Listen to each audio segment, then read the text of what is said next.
উত্তর ত্রিপুরা জেলা সংস্কৃতি বলয় ধর্মনগর সংসদের উদ্যোগে প্রতি বছরের ন্যায় এই বছরও আয়োজন করা হয়েছে ঐতিহ্যবাহী বৈশাখী উৎসব। উৎসবকে কেন্দ্র করে ইতিমধ্যেই শুরু হয়েছে নানা সাংস্কৃতিক কর্মসূচি। তারই অংশ হিসেবে রবিবার ধর্মনগরের বিবেকানন্দ সার্ধশতবার্ষিকী ভবন প্রাঙ্গণে অনুষ্ঠিত হয় শিশু কিশোরদের নিয়ে এক বর্ণাঢ্য বসে আঁকো প্রতিযোগিতা। রবিবার সকাল থেকেই বিভিন্ন বয়সের প্রতিযোগীদের প্রাণবন্ত উপস্থিতিতে মুখর হয়ে ওঠে অনুষ্ঠান স্থল। উৎসাহ উদ্দীপনার সঙ্গে অংশগ্রহণকারী ক্ষুদে শিল্পীরা রং তুলির আঁচড়ে ফুটিয়ে তোলে প্রাকৃতিক সৌন্দর্য, গ্রামীণ জীবনযাত্রা, বাংলা নববর্ষের ঐতিহ্য ও সমাজ জীবনের নানা দিক।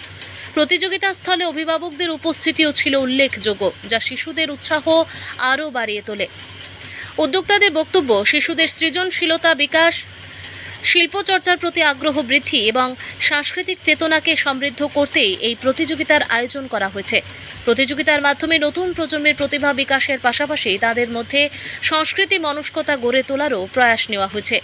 সংস্কৃতি বলয় ধর্মনগর সংসদের পক্ষ থেকে জানানো হয়েছে, আগামী 2রা জুন বৈশাখী উৎসবের আনুষ্ঠানিক উদ্বোধন হবে এবং উৎসব চলবে 7ই জুন পর্যন্ত।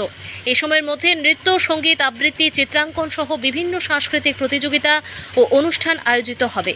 স্থানীয় শিল্পী, সাংস্কৃতিক কর্মী এবং বিভিন্ন শিক্ষা প্রতিষ্ঠানের ছাত্রছাত্রীরা এসব অনুষ্ঠানে অংশ নেবেন।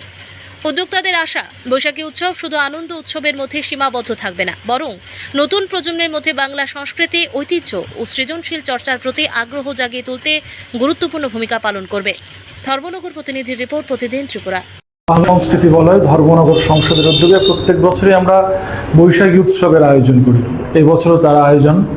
আজ আমাদের কচি কাচাদের নিয়ে এই বৈশাখী উৎসবেরই একটা অঙ্গ বসে আঁকো প্রতিযোগিতা হয়েছে এবং এই বৈশাখী প্রতিযোগিতার আনুষ্ঠানিক উদ্বোধনটা হবে আগামী 2রা জুন।